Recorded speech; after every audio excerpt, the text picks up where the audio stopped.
നമ്മൾ ജീവിതത്തിൽ പല കാര്യങ്ങൾക്ക് നമ്മൾ പ്രിപ്പറേഷൻ എടുക്കാറുണ്ട്, തയ്യാറെടുപ്പുകൾ. പ്രിപ്പറേഷൻ മീൻസ് തയ്യാറെടുപ്പ് നടത്താറുണ്ട്. Really what is A preparation? ഈ തയ്യാറെടുപ്പ് എന്ന് പറയുന്നത് എന്താണ്?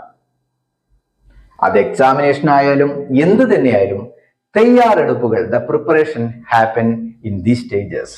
That is the preparation happen in these stages. We have to prepare mentally and we have to prepare physically.